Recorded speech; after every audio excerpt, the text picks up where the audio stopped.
Back to the Camilla Tominey show on GB News. James Heale and Matthew Laza are back.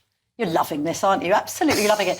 I'm sorry, I gas-bagged so much for Suella Braverman. We've only got 5 minutes. But it was worth it. Can you two just riff on this interview and what you thought? Absolutely. Well, what we're seeing right now is a bid to define the past, what's happened, what went wrong, because that all talks about the future. You know, who defines the past is going to be sets the future. So this is what Morgan McSweeney and Keir Starmer did very successfully in 2019. They talked about Jeremy Corbyn. Right now, what Suella Braverman and other people are doing across other rival media outlets this morning is all about defining what went wrong this week, and therefore they can then start to rebuild and talk about the future contenders. There was some truth in what Suella Braverman was saying. Some of her analysis, I think, was spot on. There were definitely a lot of mistakes under what Rishi Sunak's regime did. But I will be interested to see kind of how her colleagues look at the things around competence and delivery as they make their decision in the future. Well, I think you're right. It is about defining the past before you can define the future. But I was really struck that she didn't take the attack to Labour until about 15 minutes into the interview. And bearing in mind that in this massively reduced parliamentary party of 121, it's all going to be about being an attack dog against Labour and really harrying the Labour government if you're going to make an impact, because obviously the new government's going to be the story.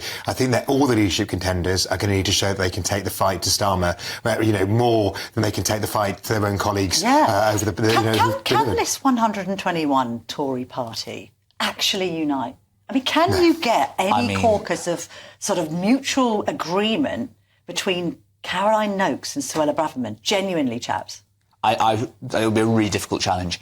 And I think the lesson of the Tories last time in the opposition was they often tore each other apart. And I think the person who wins this time is not guaranteed of being the leader in 5 years' time.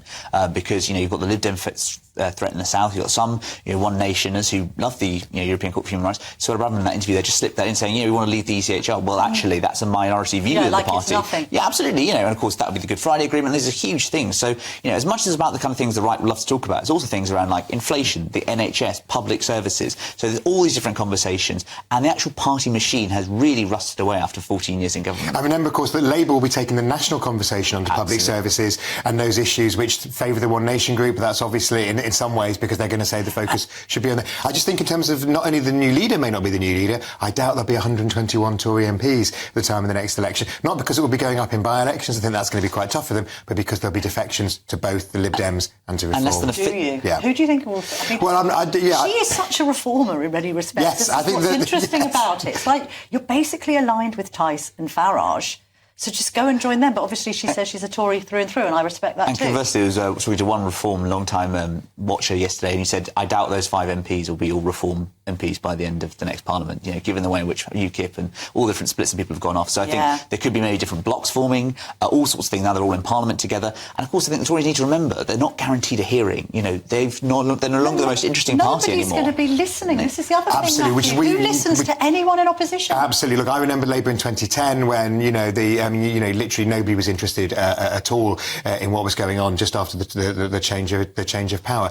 And I think, I think it's really interesting that how are they going to get themselves back on the national conversation? Absolutely. They need to come up with some forward-thinking policies in contrast to Labour. Oddly, Ed Davey today has been pointing out, he's been sticking absolutely clearly on carers and the care agenda, saying Labour didn't mention carers once in his manifesto. It's good politics from him. Absolutely. He's got to focus. He's the only person who's spoken about caring and social care. It's such an important issue. And he's less than 50 MPs off overtaking the Tories. Back in 97, the Tories were way ahead of the Lib Dems. Now it's much closer. We're in kind of a four-party system in some respects. And so while Labour gets on and does all these sort of things in the next 12 months, the Tories really have got to stop navel-gazing and actually sort of take the fight to Labour. Who do you think, both of you, is the candidate in the Tories that Keir Starmer would fear the most at the dispatch box in the absence of Penny Mordaunt? Absolutely, that's the question. Well, it would have been Penny Mordaunt totally. And indeed her very impressive blow-dry, James.